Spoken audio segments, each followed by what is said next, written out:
So today we're also going to be hearing from three people.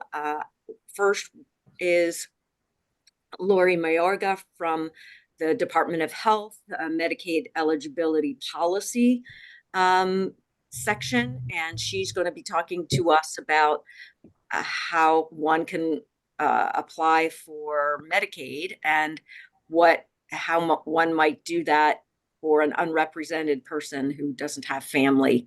And then we'll hear from Leslie Smith Ray from the Maryland Department on Aging, who also was involved in this public guardian for guardian of the person.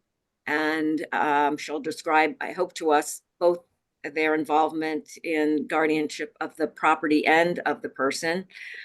And then third, we'll hear from Randy Ames from Disability Rights Maryland, a little bit about the disability advocacy community's perspective on this issue of hospital discharge and application for guardianship.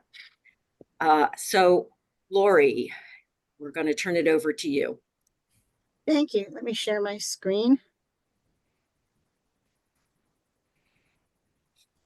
Oops.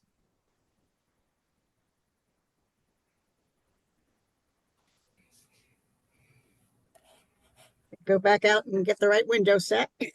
Pardon me. You can tell I'm not the technical brains of our operation.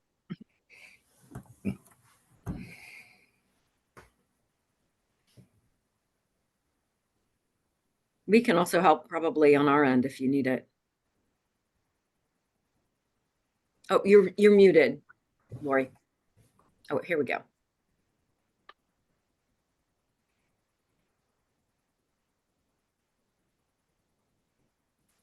Okay, can you hear me? Yes. Yes. Excellent. Alrighty. So as Diane said, I'm Lori Mayorga. My background is legal. I started my legal career in the Department of Health and Human Services, working mostly for Medicare, but had some familiarity with both Title 19 and Title 18. And I'm co-presenting with my buddy Tara Bersani, who is a healthcare policy analyst and has a depth of experience in actually performing long-term care eligibility in a local Department of Social Services. So she's sort of like where the rubber meets the road. So between the two of us, we should be able to, I think, help you with questions. This is the updated version of a presentation we made to a judicial working group with similar topics. So I hope I haven't dragged us off of the topic too much. So we're focusing on guardianship issues and special needs trusts for disabled individuals. Now all I need to do is figure out how to get to the next slide.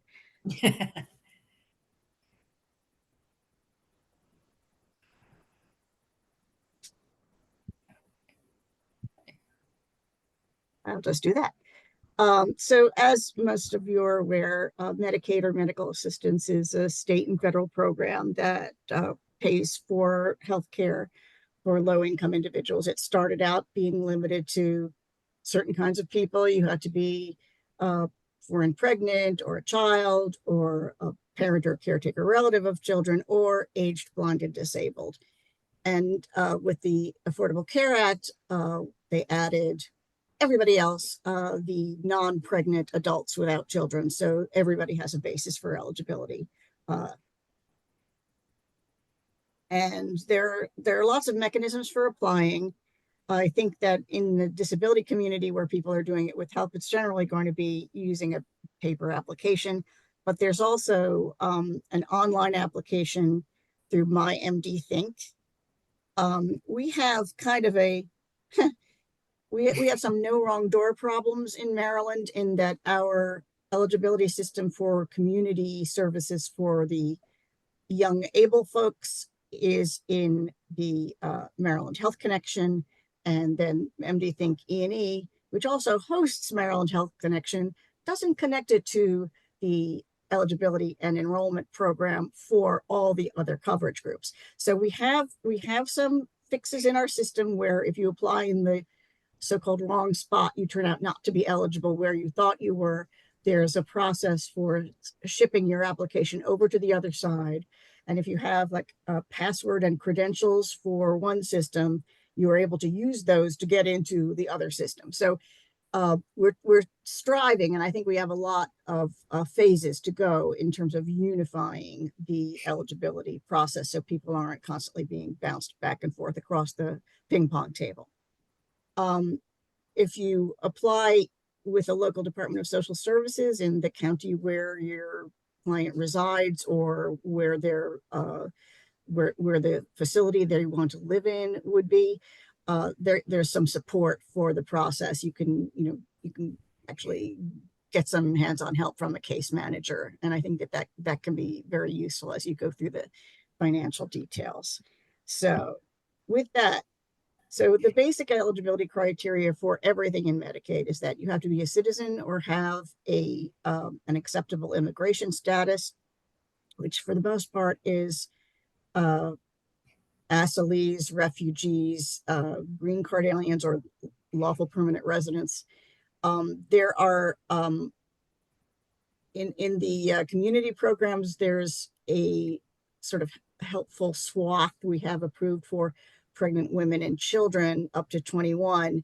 If they have any kind of legal reason to be here and they intend to stay, which meets the residency requirement for Maryland, they can get full benefit Medicaid, but that will not help with the long-term care and waiver programs that are of primary interest to the population at issue today. In terms of income, the MAGI programs only test income as a financial issue, and the Aged, Blind, and Disabled programs also look at resources, meaning assets. There are disregards. For example, if you live in a house and you want to join a waiver program where you'll be receiving services in the house, that house is disregarded as an item of value. And of course, it's a problem if you are going into a nursing facility and you don't have a community spouse or other approved relative to keep the house disregarded for. That can become a problem. Let's see. For the purposes of the resource test, Medicaid not too long ago established a new requirement for states to have an asset verification system. Most of them, like Maryland, use a vendor, which has agreements with various financial institutions and other sort of state and local government information agencies, where they can look up a person if we have their details, their correct name, their social security number, which is always used for tax purposes. They're able to round up a set of assets that they think that person has, and the applicant has an opportunity to rebut this if there's an asset that's been assigned to them by the vendor that doesn't belong. And also, if there are things that the AVS doesn't pick up, for example, you have an account with an institution that they don't have an agreement with, then we can do it the old-fashioned way. You would attest to the amount that's in the account, and you can submit an account statement to indicate on paper what the current value of it is. Lori, can I just interject? So can anyone access that AVS system? Well, the AVS is actually accessed in the application processing side by the case managers. So it's a part, essentially it's linked into the MD Think E&E system. And so when the case manager has assembled everything for the application and sort of hits a trigger, it will be sent to query the AVS system, and we'll get a result. And we're limited in the number of hits per person. We can't just keep constantly asking the AVS system about the person. It's generally done at the point of application, and other things that need to be ironed out, we will be following up and getting mostly sort of traditional documentation. Is this just the state system or a vendor that many states use? Or it's a vendor that many states use, as I understand it. Yeah. Thank you.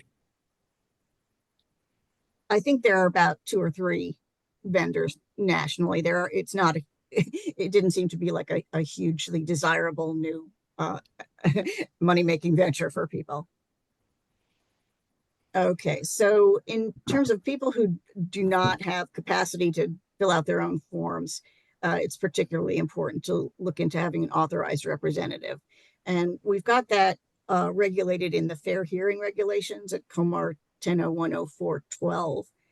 And it's really very broad who can perform these actions. And if you need to submit an application for someone and there is no one who's been authorized because of the person's condition and history and lack of family, it's possible to get things started just by attesting, and we've got forms and electronic applications for this, attesting that you are a person acting responsibly, and this can initiate the application. The problem there is, though, that since you need to be able to supply these financial details, it's really useful to have full authority. So if the person did not arrange previously to have a power of attorney vested in someone or something similar, and they don't have a parent, it's really very useful to get the guardianship process started as soon as possible. And another aspect of the authorized representative is that our systems will only display like one designated representative for Medicaid at a time, and you can change them, and it's not like a legal limitation. It's really because the system is only able to display one, and I think people wanted to keep the communication simplified for the case management structure. So in terms of the guardians that are available, Can I just, go ahead. again, we just had a question in the chat. What if the authorized representative has no means of obtaining the financial details? So I'm not sure how you start when you have nothing. I mean, in terms of the authority, if you're appointed by the court as the guardian of the property, then you can consult financial institutions on behalf of the ward. I'm not really knowledgeable about what you do. Maybe the other presenters will have some more practical guidance on that side.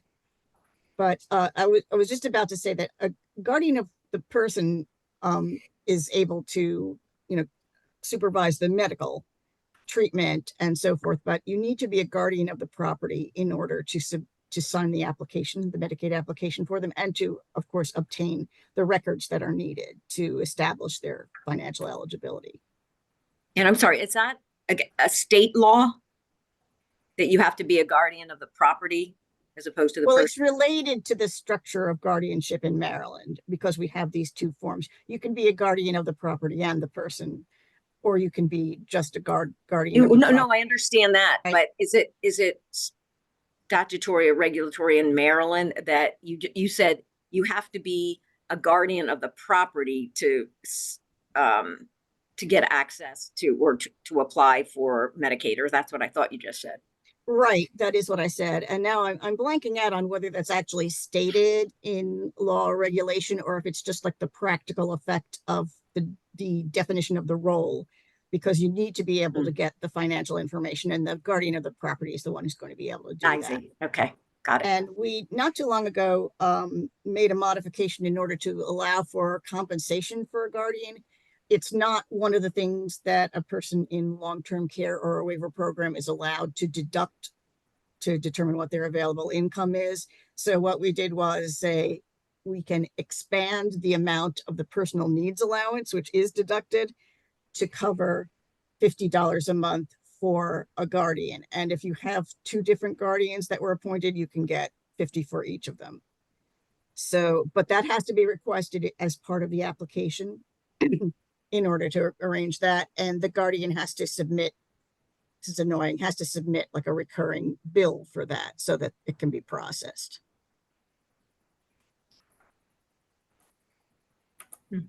So I think I had the COMAR citations for it on this slide, and then it's kind of spelled out. That's pretty much what it says in the regulation. It's referenced in two parts in the regulation because they talk about retroactive eligibility for any of the 3 months before the month of application if you need coverage for that, and then for current eligibility, which is starting with the first day of the month of application. So I want to kick this to Tara, because she does all the rubber meets the road on special needs trusts these days. And we've included in the slides all of the checklist items, which are from the regulation on special needs trusts. And because she's so familiar with them, I think she'll be able to hit the highlights so that we don't have to go through all, 30 of them that are there. Tara, can So I just start out and ask if you could kind of explain how this would come in for a person who was unrepresented and in the hospital? this is what um, this would obtain when you found resources that you didn't know about that the person Okay, had. got it. So they're going to be allowed to have a fairly, if they're looking at long-term care, either in a nursing facility or in a waiver program, they're going to be able to have income up to about almost $3,000 these days. It's 300% of, they call it the federal benefit rate, which is the SSI payment rate, which changes every January. But the resource part is really stringent. So on the SSI basis, it's 2,000 for an individual or 3,000 for a couple. And on the medically needy basis, it's 2,500 for an individual and 3,000 for a couple. So, which is like a not very significant difference because it's very, very tight. So if you were to find that your disabled individual had an asset that couldn't be disregarded, you'd want to establish, and it's probably a good idea if you know the person has a disability, to work to establish a special needs trust. And if you don't, and if you're completely unsure about whether there are any assets, you might want to just buy into a pooled special needs trust entity where you basically have a sub account and you don't have to have a trustee run it. The nonprofit entity that runs the pooled trust takes care of all the details. It's just if there's a significant, I mean, if somebody had a trust fund, you would definitely want to make sure that it was subject to these rules or Discretionary Trust Act rules in order for it not to be considered as a resource. And with that, I think I'll turn it over to Tara, who's probably mad at me for babbling on. No, I love the way you explain everything. It's way better than me.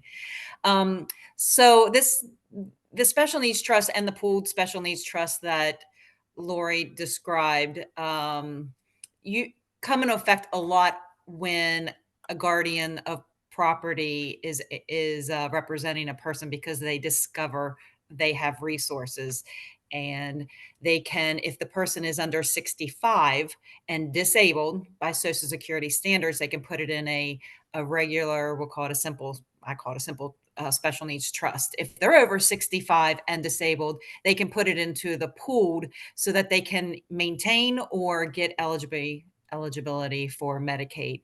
And we offer this checklist, which is listed in the COMAR, that we ask that these statements be included in any special needs trust. And some of the highlights is one, that this is a revocable trust, and that the beneficiary doesn't have any rights to manage it or withdraw from it. So the trustee is solely responsible for managing it. And the main thing, some people call them a payback trust.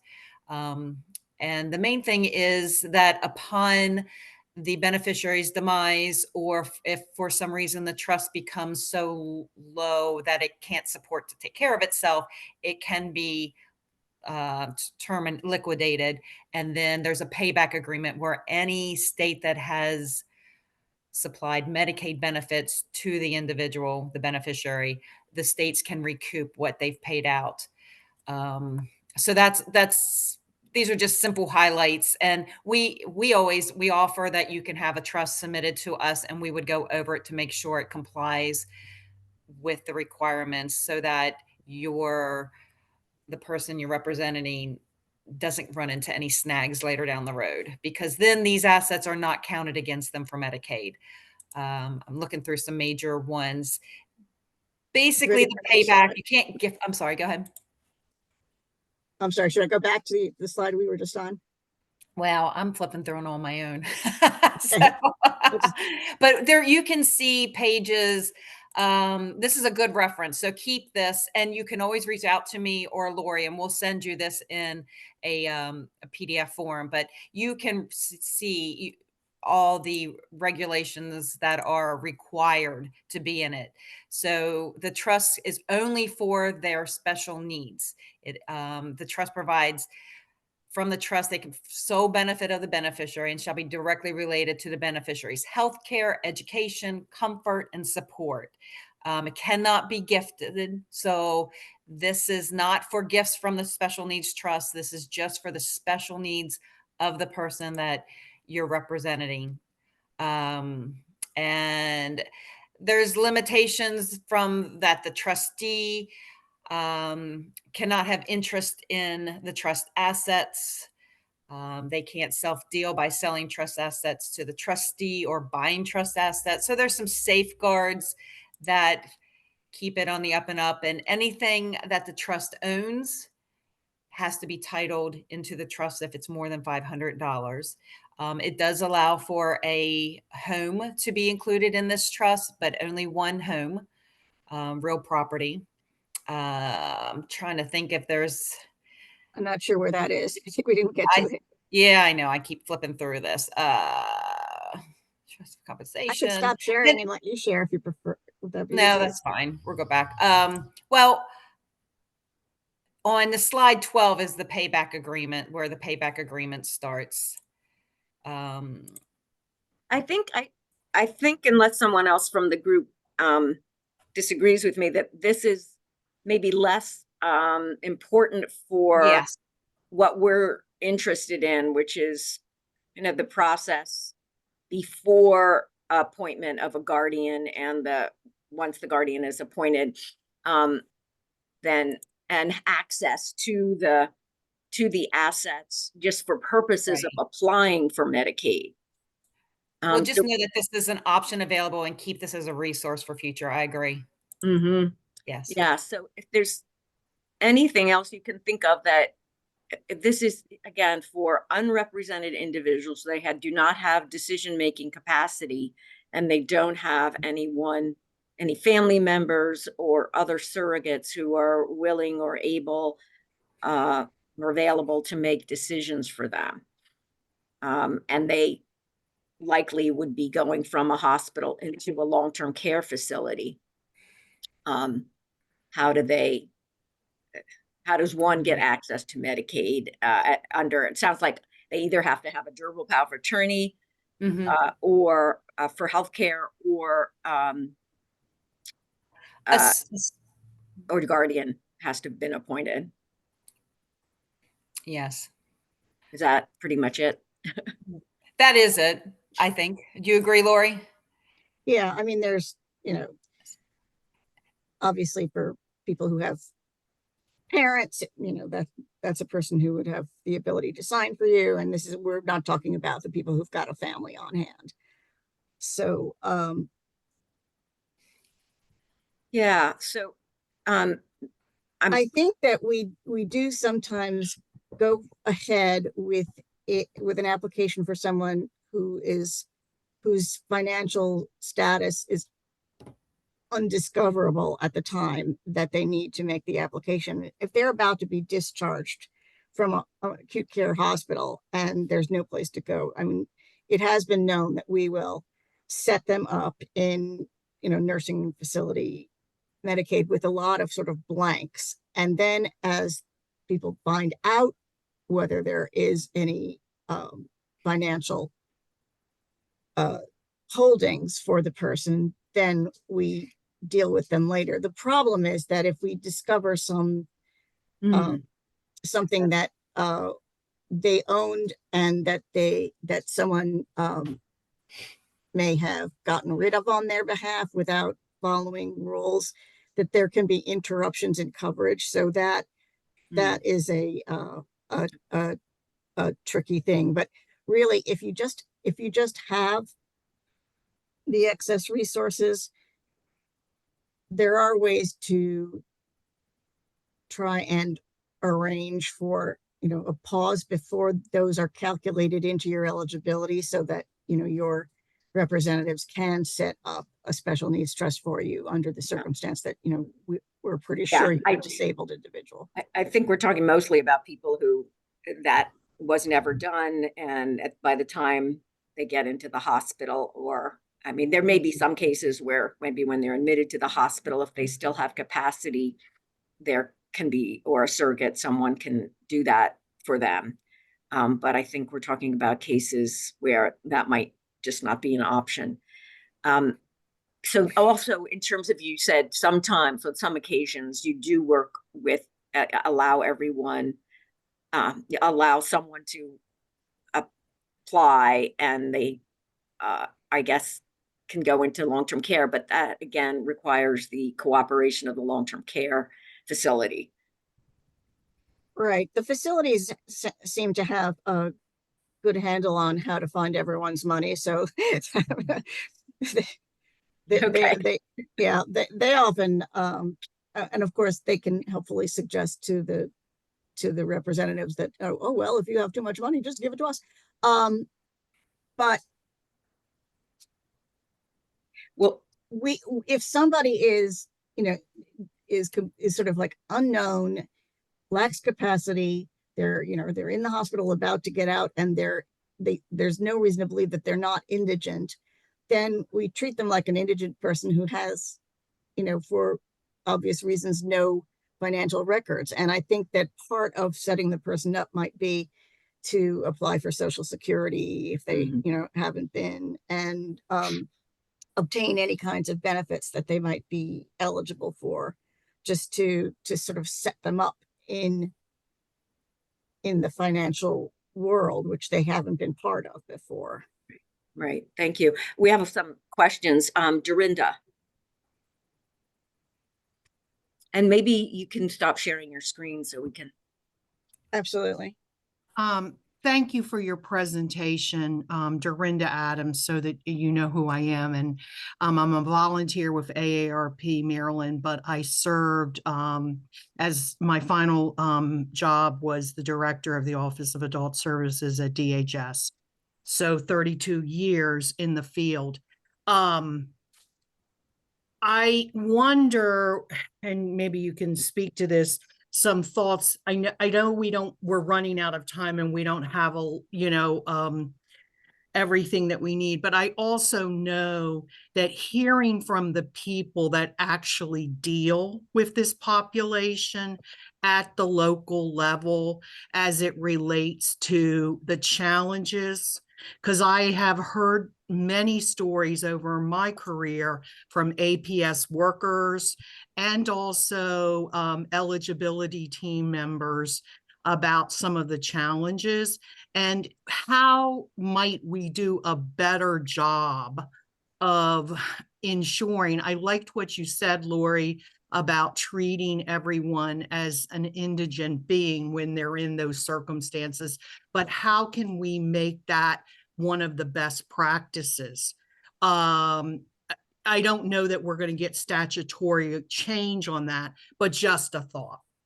Yeah, I think that that's quite right. That, you know, we've been working on updating our manual and getting a much more flexible, modular sort of online manual. You know, we've been talking about this obviously for 120 years, but that is the way I would imagine installing this kind of best practice, because we're not really trying to change the statute or we're trying to apply reasonable flexibility to the human conditions of the precise people that our program is intended to benefit.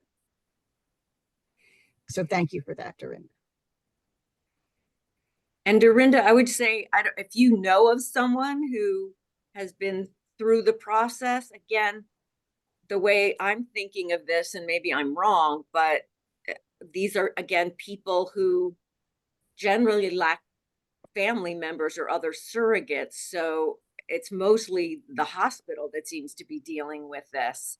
Although they said in some cases there's a surrogate, but then they don't want to be a guardian or take financial responsibility. So maybe there are some people, but I think we'd be open to hearing from that type of person as well. May I add? Yeah. Back in the day when I was a case manager, I was stationed in the hospitals, and I think you're right. A lot can be done. Most of these people are coming from a hospital situation where it was an emergency and now they're admitted, and hospital recognizing quickly, the sooner they can get someone to act on this person's behalf legally will help get them out of the hospital quicker into a rehab facility, back into the community with Medicaid. So I think you nailed it. If the hospital can recognize and start a process, which means probably a third party, mean who can they reach out to become a guardian? I know the hospital can't become a guardian, but can they search for the family right away? And that's a lot of work to put on the hospital. I know up in some of the hospitals had Medicaid representatives in the hospitals, and I'm not really sure they do that as much anymore. It was a partnership. So they would send someone like myself to the room, like, we think this is a patient that doesn't have anyone. Could you interview them and talk to them and see where we need to go? So I think um, it's screening really early on, as soon as possible, would be Yeah, beneficial. Unfortunately, Medicaid, we take the application. The application comes to us. We're not their guardian. We are processing Medicaid. And right, that's where we struggle, because we can only deal with the information we receive. right, right. Thank you. Barrett. Thanks. I just wanted to point out there, when we're talking about the issue of getting the application in versus getting the supporting documentation in, the financial paperwork, there is a form that can accompany an application. It's the OES 015 that lets a skilled nursing facility submit an application for an unrepresented person. I think where the rubber really hits the road, and I'll drop the link to the form in the chat, but I think where the rubber really hits the road is getting the documents to support the application. The guardian is not necessary to actually sign an application. It's beyond that a little bit. So, I guess this is more a statement than a question, but where there's a legislative problem and maybe a or judiciary problem as well, is whether you need plenary guardianship of property to support a Medicaid application only when this form gets submitted. And just to point out, paragraph 8 of the form provides, basically it's a disclosure of a conflict for a nursing home, where they can say, look, we're going to get paid to provide services. Nobody disputes that, but we're submitting the application because there is no authorized representative and the patient lacks the capacity to do that. Thanks, Barrett. Yeah, I designed that form actually. And it's based on the regulation of the authorized representative regulation. And we wanted to use that exception so that people wouldn't be stranded and unable to make their application. But so I was referring to that earlier as person acting responsibly. And I think, the exception for the nursing facility conflict was an important one. But, I was trying to emphasize at the outset that, having that guardianship of the property relationship is really the ability to get the financial information, if you can find any, the ability to request it from the institution on behalf of the ward. And since it takes so long to get a court ordered guardianship, it seemed like that's something that one would have to think about right away as something that supports the application. But if the person is, the ambulance picked them up at a bus stop and they have, no contacts in the community that anyone can identify, and they're indigent, it really seems as if we can make assumptions on to that effect. And then, but it seems like they are going to need a guardian, but possibly only a guardian of the person in order to make sure that their care is properly given to them. So there are situations where you could just have a guardian of the person. There are a lot. I'm sure there are other people on the call who know much more about this than I do, but people who are like in DHS custody frequently have just a guardian of the person who sort of stands between the ward and the providers of the care, to make sure that that is done fairly and appropriately, and that the ward's interests are being protected. So there are actually DHS state employees who take that role. Yeah. All right, But thank you. I think that the reason that works out is that they're not they're like in state institutions sometimes, and so their funding stream is simpler. They're not like applying for multiple federal benefits and so forth. All right, thank you. Joe. Morning. My name's Joe Tatlow. I'm with the Maryland General Assembly, and I'm doing a report on this issue. And Laura, thank you. Lori, do you have data on how many use a financial power of attorney, authorized representative, and guardian? Do you have data on like how many applicants use a financial power of attorney to apply, an authorized representative to apply, or a We guardian? actually don't have that, but we can certainly look into trying to track it. Okay. But do you keep any data on like how long it takes to get a guardian? Hmm. Well, I mean, I you think the anecdotal data is that it takes months and months to establish a guardianship. So again, paucity of actual data. yeah, that's not like something you don't regularly keep track of, is that? Right. I mean, Okay. I think the hospitals, many of the hospitals and nursing facilities have arrangements where they have a lawyer of theirs who, and it's kind of iffy to me, acts as a guardian in order to have someone to plug into that role when they've got the person with no one to help them and no capacity. And so they have this sort of routine where they plug in this guardian. And since the guardian is also an attorney, he has ethical, he's bound to represent the ward rather than the facility. But you can see that there is an inherent conflict in the payment arrangement. There's really, they're there to take care of the ward, but they're primarily there to make sure that the facility gets its payment through Medicaid. So they probably have a lot of data, but I'm not sure how to. I guess the hospital association might. Yeah, and Joe, and I think you have it as well, but we've also asked the hospital association to see if they can give us some of that data. Thank you. Eric, where'd you go? Thank you, Diane, and thank you, Lori, for your presentation, and Tara as well. I wanted to touch on a comment you made, Lori, about the ability to maybe assume that a hospital patient is adequately indigent to qualify for Medicaid, based on kind of the hypothetical profile you raised. How would that assumption actually be operationalized by the folks that are reviewing the Medicaid applications or the waiver applications? Well, I think that the answers to the financial questions would be like unknown 0, and there would be an annotation about the circumstances. So Tara may know more about how this looks. Do you?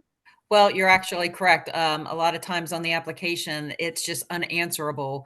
And if we have identification, the caseworker will research and do as much as they can. But the ABS system could provide more information than the hospital or the representative helping the indigent person. And then we would go back and forth. But really, it's on the application, they put unknown. They just provide as much information as you can on the application, and we go from there. Everything is subject to what's put in front of the caseworker. So Tara, do you know how people obtain like Social Security numbers for their unknown hospital patients? I mean, it seems like that would be a big problem. Like how do you identify them in the systems that we check? It's been a long time, but I feel like an elder law attorney might know this one better, but I feel like there's an avenue through Social Security that sometimes you can apply to see if they can research the person. don't quote me on that, but I feel like there is a way to try to search people if it comes up with an answer. Suppose if you knew their name and you initiated an application, then Social Security would tell you that they already had a number. But I'm not sure Yeah, who you would have to be for them to talk to you about the number. right. I mean, it depends on how much information you get to see how farther they can go. It's case by case. It's detective work. So it was a very good question, Eric. No answer. Well, I think it's helpful in just hearing that the caseworkers have kind of the agency or discretion to respond or process thorough anecdotal answers that might say unknown, but then explain why it's unknown. Right. Yes. That's helpful. Thank you. Maylis. Yes, I just want to respond to Joe's question about how long it takes for the guardianship. I think that Barrett, Jim, and I can tell you, it just depends what court you're in. So if you're in Prince George's, you're going to be waiting 3 or 4 months. Montgomery County, 2 to 3 months. It really depends where you are and what the backlog is. And one problem I've noticed is that if you try the hospitals do routinely file for guardianships in situations. I'm sorry, not the hospitals, but the nursing homes routinely file for guardianships in these situations. Court appoints somebody to represent the ward. That could be Barrett, Jim, or me. And then the court also appoints somebody to be the guardian of the property to gather that information. And again, Barrett and I have both done that for years. And it is an incredibly slow process. And once we've asked the court before if they could expedite these on the grounds that somebody may be discharged, and the response it used to work, but no longer, because I think the courts are so backlogged. And the response is, well, the nursing home can't discharge them until they have an administrative hearing, and then there's a safe discharge. So we really don't see the urgency. So if there were some way to expedite that, I don't know what it is, but without any formal data, that's just been my experience. Thank you. Thank you. Thank you. Dorinda? I think, as I recall, when I was in the field, Tara, there was a system that FIA had regarding immigration status, so to speak. And is that because I know that was a place that APS would sometimes reach out to FIA team members to get like that status. So I would think that I don't want to lump, but that there is a lot more information within our systems. I mean, but again, you're right, Dorinda, we're required to use the Department of Homeland Security SAVE system for all of our, it started out just applying to the new Magi side, and now it's being applied. We're implementing it for the regular ABD population. It's very helpful to connect with their status, because especially if they're, part of their capacity problem is that they're not understanding you because English is not their primary language. Yeah. And some of these people have been known to our system. They're just not presenting any information while they're in the hospital. So anything we can get, we use our systems and communicate back and forth. Because if we know them, then it could be super easy, because we've already even if you don't know their last known address and it comes up and everything matches up, we could probably help them quicker. So it's just detective work and using whatever we have in front of us and all the resources available. So, I just, before we move to Leslie, which I want to move on to, I don't know, one thing that's coming out of this for me is that hospitals may need to work with you more in terms of getting access to some of this information. And maybe they already do, but I don't know if there's hospitals that aren't reaching out to you that for some of this information and help in getting an application approved or getting the information they need.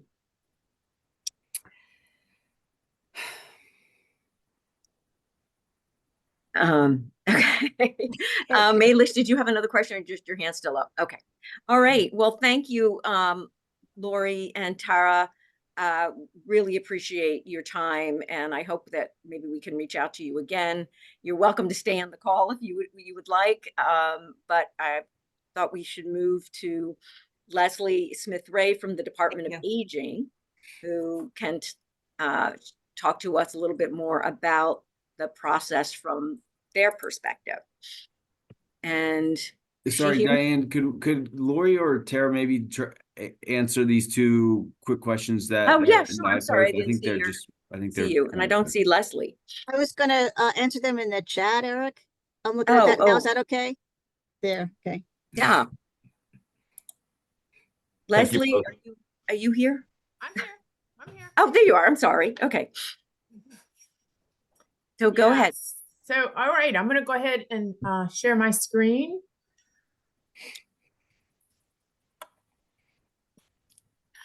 And hopefully you guys can see this. So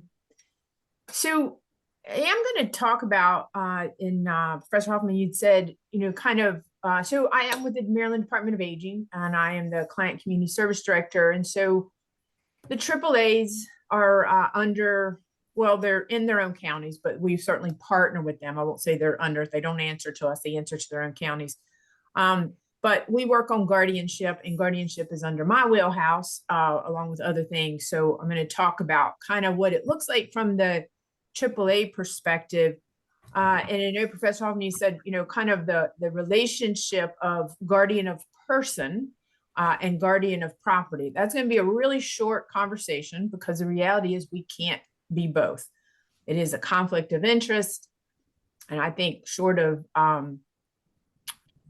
moving, and I'm going to be honest, heaven and hell, I don't think that's ever going to change, because a state, it is not in the best interest in any constitution, right for the state to take care of you and your money. So I don't think that one's ever going to change, but it's well outside my wheelhouse. So just something I thought this is kind of what we're going to talk about. And Joe, I think you'll like this because I'm going to give you some data, because I think most people, when they talk with me about guardianship, want to talk about the data we have. So, MDOA, we do assume the guardianship cases for 65 and over. And we work very close. We call them our sister property, DHS, and they work with 64 and under. And Greg gave us a conversation last week on how that process works. And so I'm not going to kind of go through the process because it's really no different than what they do. But I'm going to talk about avoidance because it's something we are both kind of federally guidelines to do. We try to avoid guardianship at all costs for lots of reasons. I'm going to talk about that. I'll then give you some data on the cases and then talk about staffing, because I think it was Dorinda last week that said that, there's a number of cases that we have, and then we only have so much staff to actually take care of these wards. So guardianship of last resort, I think we all know that. So we have federal guidelines from ACL, from all sorts of places, judiciary, et cetera, that says we should avoid guardianship. There's lots of reasons. It's the right thing to do. There's a constitutional right, et cetera, et cetera. It's very expensive. It's very expensive for the state to, be the guardian of someone's person. So much so that we track, the Maryland Department of Aging and our AAAs, we track the number of cases that we can avoid. I will say 90%, 85% of what we avoid is because we found someone that was willing. We found an interested party. I would say that's about 50-50 on whether or not it is a person, it is a family member, or just a person, in kind. So, we track the number of avoids. We actually track the units of services to avoid, all the phone calls that we have to make, all of the, visits that we have to do, all the, anything we do, we actually track everything about that so that we can kind of keep a log of how much we're working towards, and we're asked to do this to try to avoid it.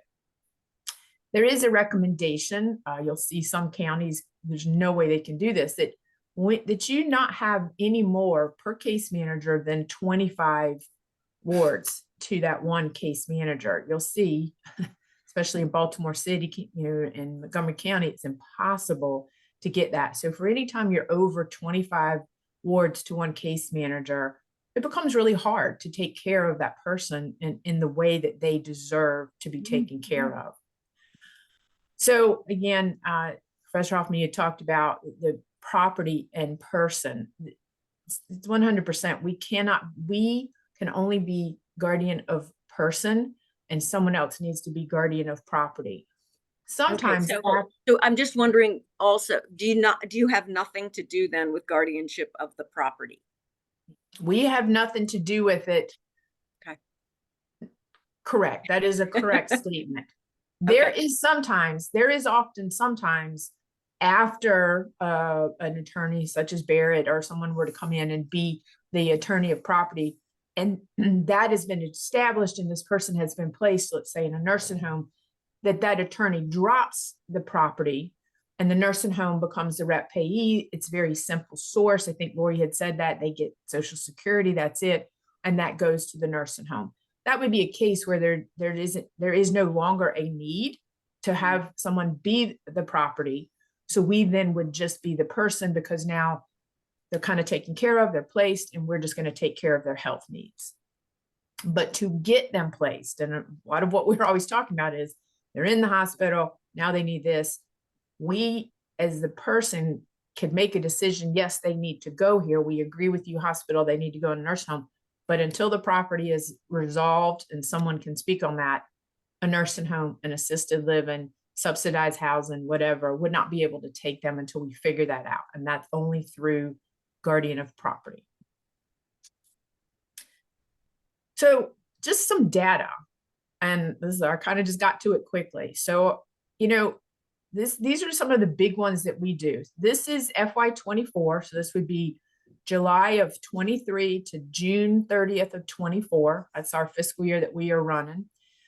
So we track the number of petitions, and I'll just kind of go to Baltimore City. That's the one that everybody likes to talk about. You know, they in 1 year received 120 petitions, which meant they were named as a person of interest in the petition. Maryland Department of Aging gets all these petitions, so we're aware of it. We talk about this. They also were able to avoid 74 of those petitions. Again, about 85% means they found somebody else, and the other 15 sometimes just kind of resolve themselves. The person ends up that they can, you know, are deemed to take care of themselves. I think it was Barrett last week that said sometimes they have the right to make just bad decisions, and you know that happens sometimes. So the petition case might get dropped. As of June 30th of 2024, Baltimore City had 253 guardians that they were in charge of, and we track closed because we kind of want to show that these guardians stay with us for pretty much to the end. They only closed 31 cases. I don't know the percentage of increase Baltimore City had, but you'll see in a couple of slides on down, we had a 22% increase in guardianship as a state from 2023 to 2024. So, you know, it's rising, and they don't close all that quickly. Just a couple of other particular ones, and I kind of threw Montgomery County out there to show a little bit of a difference. So Montgomery County, number of petitions, they actually had about 120 petitions of 65 and over. But just to show, as a whole county last year, they had 476 petitions that between 65 and under, over, and 64 and under, that Montgomery County was listed as a potential, you know, persons of interest. I put that off to the side just to say, if you kind of put in your mind, 120 were 65 and over, they avoided 32. So they had a really big increase last year. They also are seeing some trends of guardianship where the person lives in their home, and that brings a whole nother set of challenges. Again, they have 91, and they closed 23. So statewide, and MAC, just for those who don't know, MAC is Worcester, Somerset, and Wacomico, and I could not find their petition, so that's kind of that's where there's a little asterisk there. And I took out the big 400, so 120 in Montgomery. We had roughly, almost 1,200 petitions last year.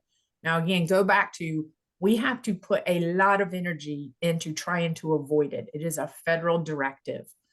It's expensive. It's not the right thing, all those things. So a lot of energy has to go into it.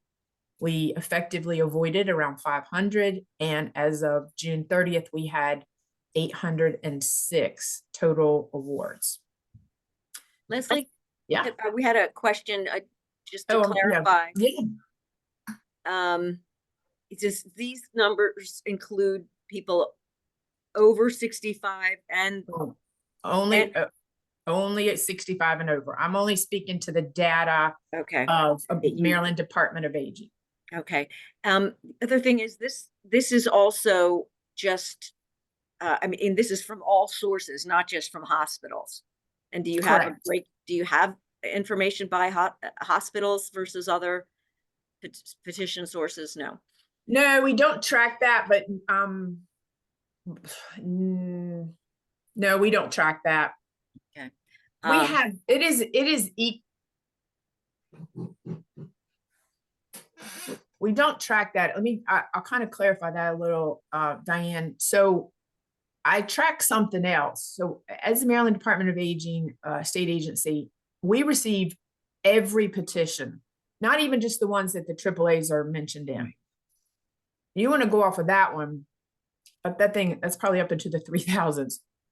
But I get a copy if even a daughter applies to be guardian of her father for all the right reasons. We get a copy of that anyway. We just file that for reasons. That's just the state law that the Maryland Department of Aging must know about that. Oh, I see. So the petitions we're talking about here are petitions where the AAA was listed as a party of interest. I see. And then another question about, is the Eastern Shore included in your tracking? Mm-hmm. Is the Eastern Shore? So you got Queen Anne's County, which had 0 petitions. They avoided one. That means they had one from the previous year. They have no awards as of June 30th. I will say they have 3 as of right now, just because that was a kind of interesting trend. And I live in Queen Anne's County.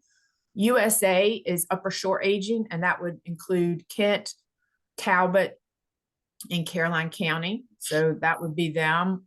Cecil, and some people think Cecil is Eastern Shore, some people don't.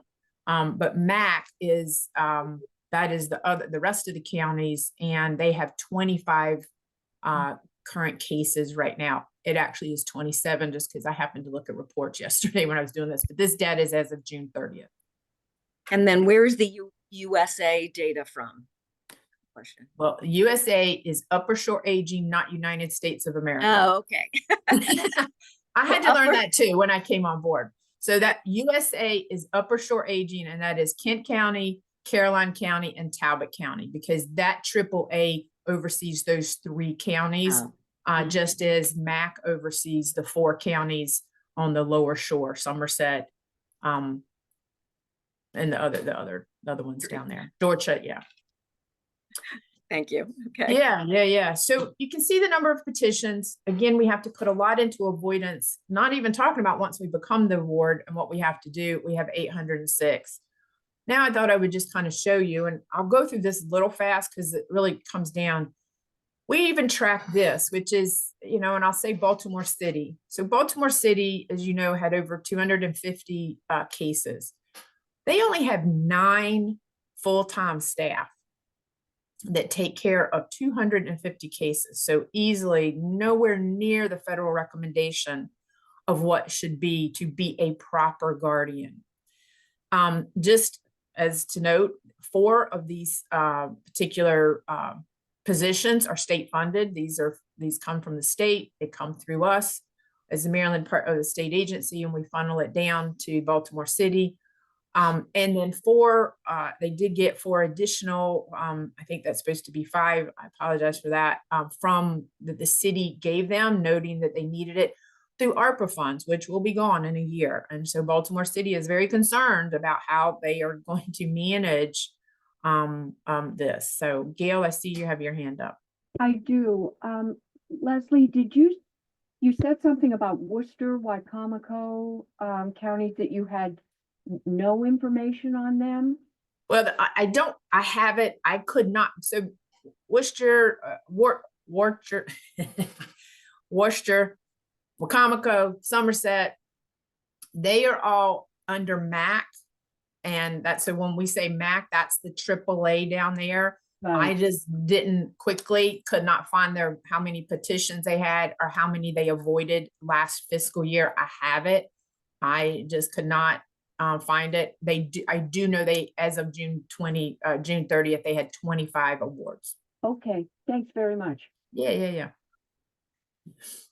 So it just kind of goes down, and we even track this is how much time of these people do they spend on guardianship? And I will say, because a lot of these people, Allegheny County is one, they have one full-time person, 20% is state funded of theirs. This one person in Allegheny County also is probably covering senior care and might be covering nutrition or something like that. So counties are not blessed with a lot of staff to be able to cover these particular ones. You'll see that Allegheny County by funding has about 20% of a week that to take care of 27 people. So it just kind of goes down to why we need to avoid and how much time it is. I'll come down, just kind of keep showing you a little bit. Montgomery County, and I think you saw how many they have. They have 2 people, and they had 120 petitions to try to figure out. 66% of these 2 people come through state funding. The county has to pick up the remaining of that one, and these 2 people are the only case managers. So, you know, it's an awful lot, and I'll just kind of show you. Statewide, we have 806 cases, and statewide we have 37 and a half people to take care of 86 cases, not even to try to avoid all these and the number of petitions. So there is a direct correlation of, we aren't trying to avoid it just because. We are kind of federally mandated to try to avoid it. We are already well over capacity of what the federal guidelines are of what would be, reasonable caseloads. We don't have the staff or the money to be able to do it. When we become a guardian, we want to do it to the best of our ability. That's what that person deserves. So there is a direct correlation of how many cases and what the staff is and how to avoid it, et cetera. So I just thought I wanted to share that and kind of show another side of kind of the AAA and the challenges, not only of the time it takes. We have to get the property. We want to make the right decisions, that we don't know this person any more than we did yesterday. So there was, and I think we've made some good strides on, when a medical decision needs to be made and we're brought in, we don't know that person one way or the other. So we're really not the best person. We're in no better shape to make a decision. But I wanted to put this part into this equation of how, really there's a real big problem on the other side of when we do have this, and it's only becoming more and more. As I said, 22% increase from 23 to 24, and 0 increase in staff, 0. We had 37.5 in 2023. And we suspect it's going to go down because Baltimore City, as I think I shared, was using ARPA funds for their 5. So this will probably go down, and we probably will see reasonably a 10% increase. So we have a real challenge on how to properly manage all of these guardians. So ARPA funds are, sorry, I don't know American Relief, something Acts. It's the federal, it's the COVID monies that we got from the federal government that came down. And so not only did Maryland get a large ARPA, but every county, every state entity did, and we gave it to them. And so Baltimore City, not the AAA, but Baltimore City themselves had decided they would use some of their ARPA funds to give the AAA's 5 additional staff members, Yeah. which they are going to desperately try to keep in 2026. We'll see how successful they are. And then the ratio of staff to cases, is that from the Older Americans Act? Where's that? It 25 to 1 is. from? It's it is in the Older Americans Act. I think in Older Americans Act, there's a range. ACL, which is Administrations for Community Living, also gives a recommendation. So these are recommendations. They're just guidelines. There's no hard. And if there was, maybe we could do something, right? But we're not going to change those federal guidelines. So these are recommendations from larger entities that this is about the top of a reasonable. I actually also believe that the social workers kind of agree, and I don't know what their national entity is, but that's another kind of ratio that they go off of from case management. Right, and it's 25 to 1 was what you Correct. said. Yeah. Yep. Thank you. Okay. Go ahead. I will stop sharing unless someone wants to see the more data. And if there are any questions, I would be glad to answer. Any other questions for Leslie? I think you answered our questions on the way. So thank you for that. People like numbers. That's probably I one thing I know, tell yeah. them is people like numbers. So glad to share them. Okay, well, now I'm going to turn it over to Randy Ames from Disability Rights Maryland, and we'll hear their perspective, as I said, on this issue is what I asked her to speak about.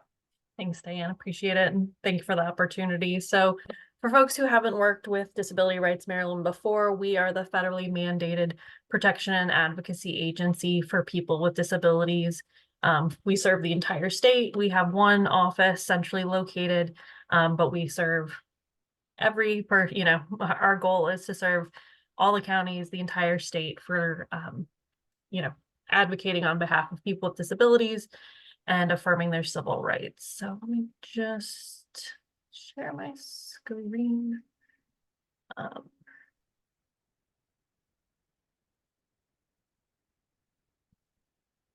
Okay.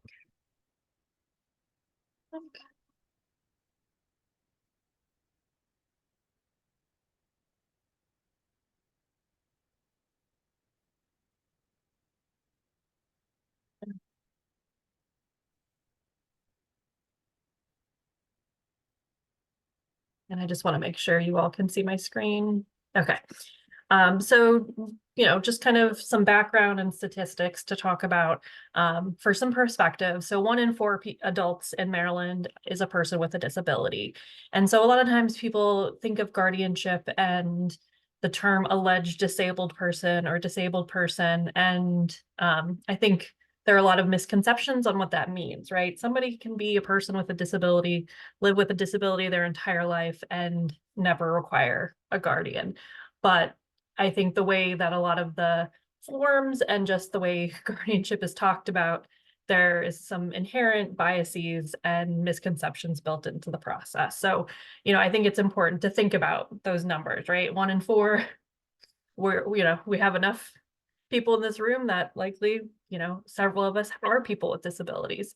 And so understanding that those demographics look differently, they may be cognitive, physical disabilities, and also that I also just want to highlight, I thought I put it in there, but 17% of children aged 3 to 17 have some form of a developmental disability. So again, just looking at the numbers, the population as they age, that transition, and DRM works with a lot of families and schools in working on that transition to help educate that when that child turns 18, we want to address that pipeline to guardianship. And that's an issue that also forms and kind of furthers what we're talking about here in this group about the hospital to guardianship pipeline. So just wanted to provide some background on that. So a little, again, background more broadly about disability civil rights. And so Again, for context, I think words matter and our history matters, and thinking about marginalized groups. So, in the 19th century, throughout the United States, there were ugly laws. These ugly laws allowed states and jurisdictions to institutionalize people that they didn't want to be seen in their communities. The last ugly law wasn't repealed until 1974. So for context, we're not talking, we're not even 100 years out from the last ugly law being repealed. Another thing I just want to highlight and thinking about is a lot of, Lori's presentation, I think we've talked about this, the home and community-based services program through Medicaid is just was a groundbreaking law that combined with the Olmstead case, affirming the right of people to not be institutionalized. Those two pieces of law together really strengthened and have moved things forward for folks to be able to reside in the community, and also are resources for people to leave hospitals and institutions to return to the community. And so I think I want to talk about some of the misconceptions, some of the issues with accessing services briefly that I think impact people in hospitals, and just kind of thinking through maybe ways we can better the system. But again, we're only 40 plus years out from people even having access to home and community-based services. And kind of more recently, thinking about the COVID-19 pandemic, there were a lot of conversations about crisis standards of care and utilization of limited resources, and people with disabilities were impacted, and part of that conversation, sometimes in a very negative way, of accessing services, accessing accommodations in hospitals during the COVID-19 pandemic. I do want to highlight, as I said, words matter. 2010, Rosa's Law. This was a law that actually started in Maryland. Rosa was a child with Down syndrome in Maryland, and the Maryland legislature passed a law prioritizing removing the words mentally retarded from laws and statutes and regulations. President Obama then signed that into federal law. And again, we're just talking 15 years out of our laws being sensitive to people with disabilities, and recognizing that there's a need to be aware of how we approach and look at people with disabilities and speak to them, and how our laws impact them. So, historically, a lot of the civil rights protections that came into effect, the Civil Rights Act, the Voting Rights Act, and the housing protections, historically excluded people with disabilities, did not explicitly include them. And so it took further work and advocacy for people with disabilities to be included in the civil rights priorities and actions and advocacy. So, with that history, that has led to segregation, institutionalization, isolation, these higher risks for overly broad and unnecessary guardianships. All of those, again, that history I think is important in kind of recognizing some of the implicit biases in our current system. So Maryland's home and community-based programs, to start, I want to highlight the fact that for the so there are several kind of subgroups of programs under Medicaid. I've linked the long-term services and supports Blue Book. It's a very helpful kind of easy tool to go through and see the different programs and kind of get a clear snapshot of the different programs and different groups that are targeted to be served under them. And so my work, it's a lot of distinction between DDA, Developmental Disability Administration, Medicaid, home and community-based services, versus non-DDA, talking about the Community First Choice Program, Adult Medical Day Programming, and the Home and Community-Based Options Waiver. But all of those programs, the purpose is to provide home and community-based services in lieu of institutionalization. In Maryland, I'm not sure how many people are aware of this, but there are still 3 state run facilities that house people with intellectual and developmental disabilities. There's Holly Center on the Eastern Shore, there's Potomac Center and SET, which are in Western Maryland, and they serve approximately 300 people with intellectual and developmental disabilities. I don't know how many of you are familiar with Rosewood. That was a previous facility that served people with intellectual and developmental disabilities. It had a pretty horrible history of neglect and abuse and was closed in 2009. So again, we're only 15 years out from Rosewood, which used to be an insane asylum that then transitioned to different names and eventually was taken over by the state. The closure of that facility that housed close to 200 people, some of those residents were directed to those other state facilities, but it was a real recognition of ensuring those folks were able to access the home and community-based service programs that were appropriate for them to be able to return to the community, or it was the first time they were even able to live in the community in their entire life. So thinking about, those institutions and the purpose of these programs. So when we think about institutions, when it comes to home and community-based services, to avoid institutionalization, it's for nursing facilities and typically those state facilities that I mentioned, those 3 states that serve people with intellectual and developmental disabilities. Where there is a gap, and I think feeds into the hospital to nursing facility pipeline that also kind of overlaps with the hospital to guardianship pipeline, is the fact that in Maryland, for the home and community-based options waiver, nursing facility residents get priority. So in being a nursing facility resident, they're able to apply for the program in order to discharge and return to the community.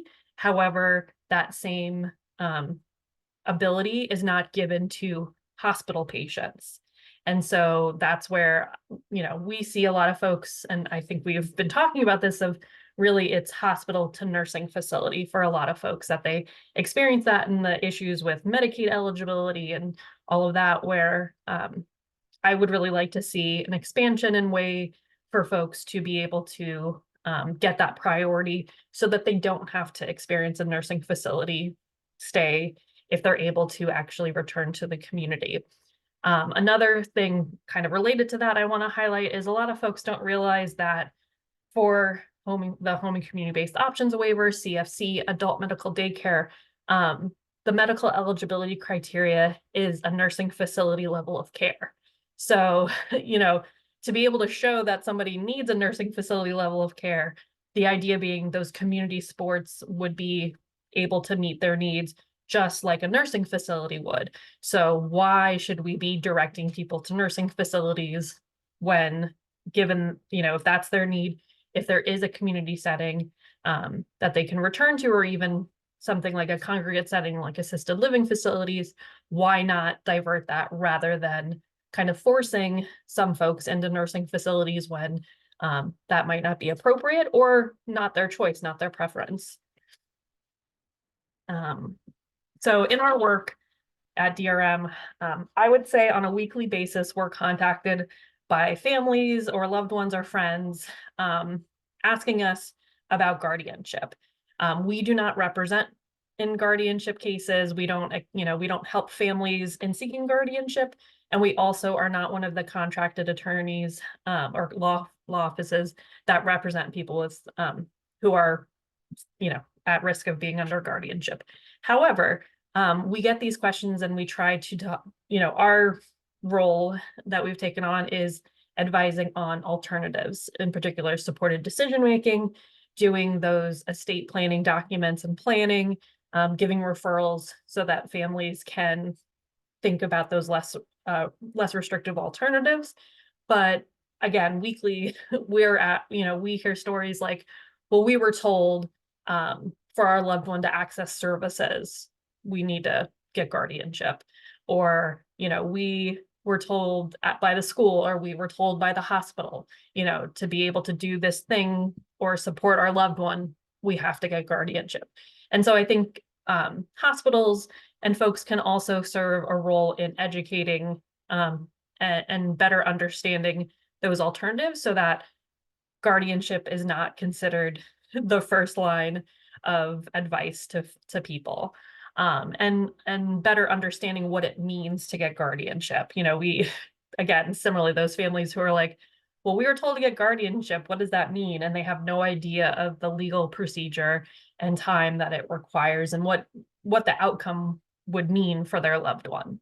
And I know we've talked about this, but just to touch on it again, we have a number of cases that come in regularly where people with disabilities are under overly broad guardianship orders that lack specifics and needed limitations. And the way, you know, the what happens with that is we have people who, you know, I worked with a client who was facing eviction because her guardian was misappropriating her funds because her mother/guardian didn't like her DDA provider. So, you know, this client had all of these community services in place, right? She attends a day program, she has residential services, she has friends, she has informal supports, she has a case manager essentially through DDA called a coordinator of community services.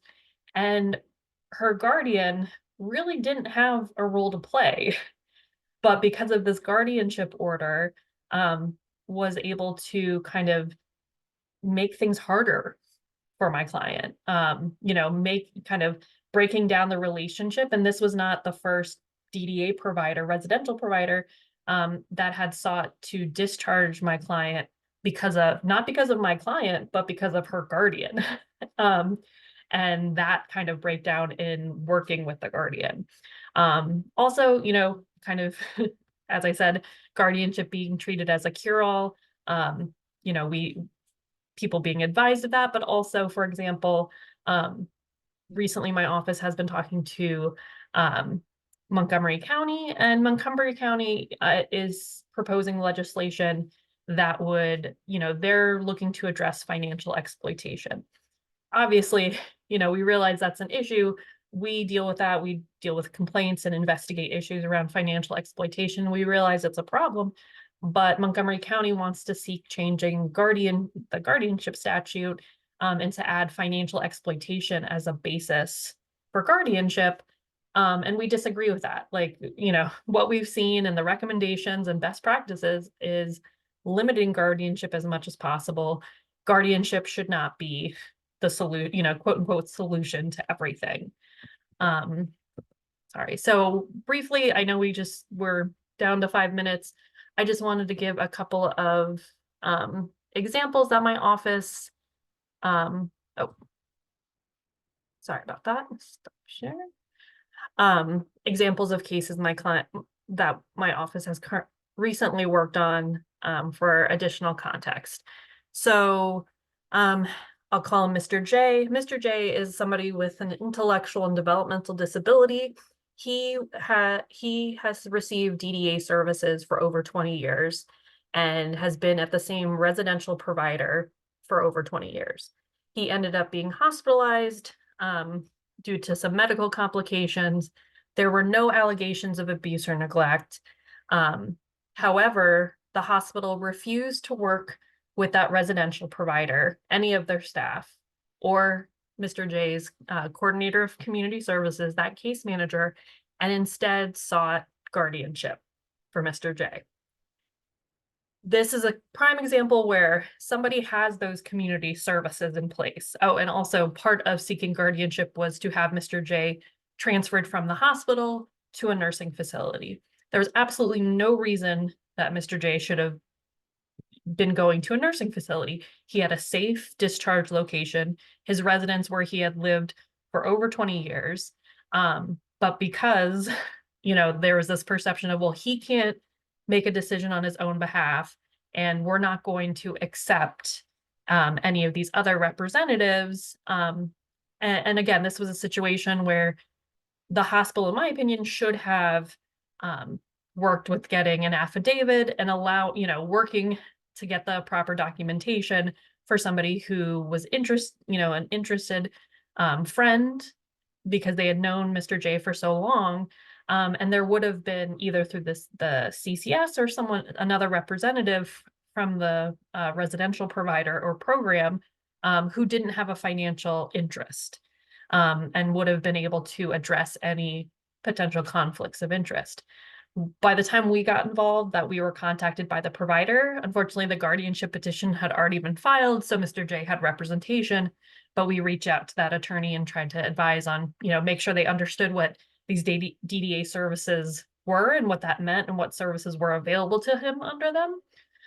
But that's just one example. Similarly, we're currently working with a Mr. Adams.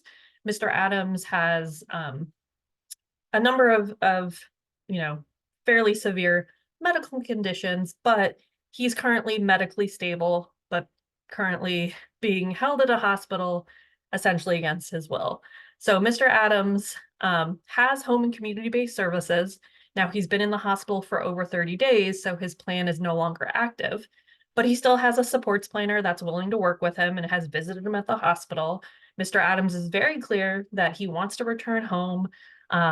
He's been paying his rent.